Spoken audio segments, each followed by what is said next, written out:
ये एक मैंने नया चैनल बनाया है। इस चैनल का बनाने का मेरा दो पर्पज़ है।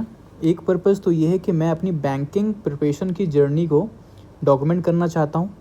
डॉक्यूमेंट करने का मतलब क्या है कि डे 1 के प्रिपरेशन पे मैं क्या कर रहा था या क्या पढ़ा था, डे 2 को क्या करा था, और ऐसे करके मैं देखना चाहता हूँ कि किस तरीके से मैंने तैयारी करा है। अगर मुझे कभी देखने का मन हो सिलेक्शन के बाद तो मैं देख पाऊँ उसे। और मेरा दूसरा रीज़न क्या है कि अगर कोई एस्पिरेंट अपना परफॉर्मेंस शेयर करना चाहता है मेरे साथ तो वो भी कर सकता है, और मैं भी बाकी एस्पिरेंट के साथ यूट्यूब प्लेटफॉर्म को यूज़ करके मैं भी चाहता हूँ अपना परफॉर्मेंस शेयर कर पाऊँ।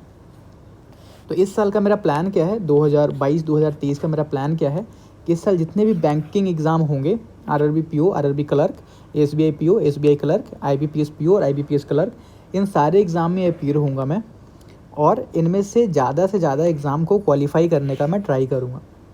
ऐसा नहीं है कि सारे एग्ज़ाम क्वालिफाई कर पाऊँगा, ऐसा कोई कॉन्फिडेंस ओवर कॉन्फिडेंस नहीं है, लेकिन कोशिश करूँगा कि कम से कम किसी एक में मैं सेलेक्ट हो पाऊँ इस पूरे 2022 में। और मेरा अल्टीमेट गोल क्या है कि अगले साल का मैं आरबीआई ग्रेड के एग्ज़ाम में अपीयर हूँ और इसमें पास करूँ, मैं इसमें सिलेक्शन लूँ। तो इस एग्ज़ाम की तैयारी अगर मैं अभी से स्टार्ट कर दूँगा, अभी से स्टार्ट, तब जाके एक साल के अंदर इस एग्ज़ाम की मैं तैयारी कर पाऊँगा। अगर लास्ट के दिनों में 1 महीने में या 2 महीने में मैं ट्राई करूँगा तो शायद ना कर पाऊँ इस एग्ज़ाम को। तो अभी से पहले इन एग्ज़ाम से होते हुए, इन सारे एग्ज़ाम से होते हुए जो कि इस साल होने वाले हैं 2022 में, मैं लास्ट में मैं एम इस एग्ज़ाम को कर रहा हूँ। तो अभी मेरा प्लान क्या है कि आरआरबी पीओ का ऑलरेडी आ चुका है नोटिफिकेशन, आरआरबी क्लर्क का भी आ चुका है। तो मैं लगातार मॉक दूंगा। मॉक टेक्स्ट बुक पे हो सकता है, या ओली बोर्ड पे दूं, या प्रैक्टिस मॉक पे, या किसी और अदर प्लेटफॉर्म पे जाके मॉक दूंगा, लेकिन डेली एक मॉक दूंगा अगले आने वाले 50 दिन 60 दिन में, जब तक एग्ज़ाम प्रीलिम्स का होता है, फिर मेंस का। और मैं डेली यहाँ पे यूट्यूब पे डालूंगा अपने परफॉर्मेंस का कि मेरा परफॉर्मेंस कैसा रहा है कौन से वाले मॉक में, ताकि अगर मैं लैग कर रहा हूँ कहीं पे तो कोई मेरी हेल्प कर पाए, और अगर किसी को मेरी गाइडेंस चाहिए तो मैं भी उसकी हेल्प कर पाऊँ। तो मैंने एक कल रात मैंने एक मॉक दिया था आरआरबी पीओ का टेक्स्ट बुक प्लेटफॉर्म पे, टेक्स्ट बुक पे उसका परफॉर्मेंस मैं शेयर करता हूँ आप लोगों के साथ। तो ये मेरा कल का टेस्ट है, टेक्स्ट बुक पे दिया था। यहाँ पे दिखा रहा होगा आप लोग को अटेम्प्टेड टुडे, इस टेस्ट के नीचे यहाँ फ्री लिखा हुआ है। तो ये टुडे आज का नहीं है, कल रात ही दिया था मैंने 12 बजे के बाद, इसलिए ये टुडे दिखा रहा है।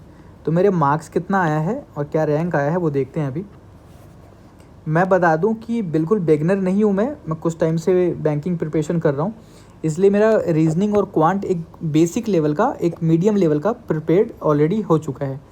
मैंने रीजनिंग किया है, रीजनिंग में मेरे मार्क्स आए हैं 36.25 और क्वांट में मेरे मार्क्स हैं 31.5।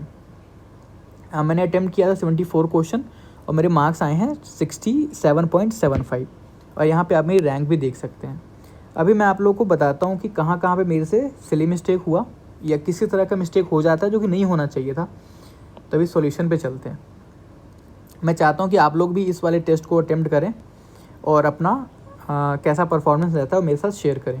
जैसे इसमें एक क्वेश्चन मेरा गलत हो गया, 11th नंबर। ये क्वेश्चन कभी गलत नहीं होना चाहिए था, क्योंकि ये क्वेश्चन कोई भी देख के पहचान सकता है कि ये ऑलरेडी इधर और का केस बन रहा है, इधर और का केस बन रहा है। लेकिन जल्दीबाजी में समय, कम से कम समय यूज़ हो, उस चक्कर में क्या हुआ, मैंने नीदर नॉर में मार दिया इसको। ठीक, ये इधर और वाला केस है।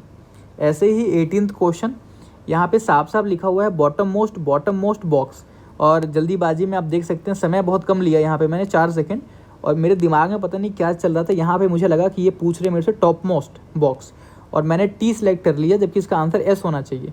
ये पजल सॉल्व किया हुआ है, पजल सॉल्व होने के बाद भी गलत टिक हो जाए, ये बहुत दुख होता है इसमें। और ऐसे 34 भी गलत हुआ है।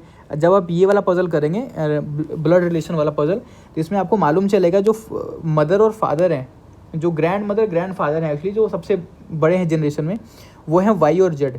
तो वाई और जेड का क्या है कि उनका जेंडर नहीं मालूम चल रहा होता है कि वाई फीमेल है या जेड फीमेल है। तो इसी कारण से के उनकी डॉटर है, ये कन्फर्म है, लेकिन के डॉटर है, लेकिन वाई का क्योंकि जेंडर मालूम नहीं है, इसलिए रिलेशन हम मालूम कर नहीं सकते हैं। इसलिए मेरे दिमाग में वही था कि रिलेशन मालूम कर नहीं सकते हैं, तो मैंने जल्दी से यहाँ पर टिक लगा दिया, can not be determined. Can not be determined मैंने ध्यान दिया ही नहीं कि फादर मदर एंड डॉटर वाला भी एक ऑप्शन है यहाँ पे। तो यहाँ पे ऑप्शन ये होना चाहिए, मैंने मार दिया कैन नॉट बी डिटरमाइंड। तो ये 3 गलतियाँ मैंने करी हैं, तीनों ही सिली मिस्टेक है। तीनों गलतियाँ नहीं होनी चाहिए थी। ऐसे ही क्वांटिटेटिव एप्टीट्यूड में क्या गलती हुआ है मैं वो समझाता हूँ आपको। जैसे ये 21 वाला है, ये मिस्टेक कैसे होता है, ये ज़्यादातर बच्चों से मिस्टेक होता होगा ये वाला, क्योंकि ये डॉट बहुत छोटे होते हैं। ये डॉट, ये स्क्वायर बने हुए हैं यहाँ पे इस DI में, ये बहुत छोटे साइज़ में होते हैं। तो कई बार ना ये 160 है या 170 है, 180 है या 175 है, ये कितना है कई बार ना सही से आइडिया लग नहीं पाता है। जल्दी जल्दी में क्या होता है कि 160 का हम 170 मान लेते हैं, ये 210 का हम 220 मान लेते हैं। जल्दी में वो देखने में नज़र का ऐसा प्रॉब्लम हो जाता है, और उस चक्कर में मेरा ये वाला क्वेश्चन गलत हो गया। लेकिन ये भी बड़ी गलती नहीं है, ऐसा एक आध गलती तो हर बच्चा ही करता है। ये 33 है, ये क्वेश्चन अच्छा है, आप देख सकते हैं सिर्फ 12% लोगों ने इसको सही किया है। ये अच्छा क्वेश्चन है, मैं चाहता हूँ आप लोग इस क्वेश्चन को ट्राई करो और आंसर निकालने का देखो आपसे हो पाता है नहीं हो पाता है। लेकिन ये भी एक बड़ा मिस्टेक नहीं है। बड़ा मिस्टेक क्या है जो ज़्यादातर एस्पिरेंट करते हैं, मेरे से भी कल हुआ वही, कि 29 क्वेश्चन बहुत ईजी क्वेश्चन है, इस क्वेश्चन को करने में 30 सेकंड लगता, लेकिन मेरे से ही छूट गया, मैं कर ही नहीं पाया टाइम ना होने के कारण। अगर टाइम होता तो ये क्वेश्चन हर बच्चा इस क्वेश्चन को कर लेगा और 30 सेकंड के अंदर कर लेगा। और ऐसे ही 38 क्वेश्चन है, ये भी बहुत ईजी है, 30 सेकंड के अंदर सॉल्व हो जाएगा। लेकिन मैंने सारा समय ख़राब कर दिया जो कि रिलेटिवली डिफ़िकल्ट क्वेश्चन थे उनको सॉल्व करने में, और जो ऐसे ईजी वाले क्वेश्चन थे 29 और 38 क्वेश्चन, ये मेरे से छूट गया। तो जो क्वेश्चन 2 नंबर मुझे फ्री में मिल सकता था, फ्री में तो नहीं, बहुत कम समय में मिल सकता था, मैं उसका सारा समय एक मुश्किल क्वेश्चन में लगा गया। तो हमें वो भी देखना पड़ता है कि किस क्वेश्चन को स्किप करना है और कौन से क्वेश्चन को सॉल्व करना है। तो ये मेरा परफॉर्मेंस था मॉक 1 टेक्स्ट बुक का, सबसे पहला मॉक है RRB PO प्रीलिम्स का, और ये मेरी स्ट्रैटेजी। और जैसा रहता है मॉक टेस्ट सेकंड में मैं दूंगा, वो भी जल्दी ही अपडेट करूंगा मैं यहाँ पे।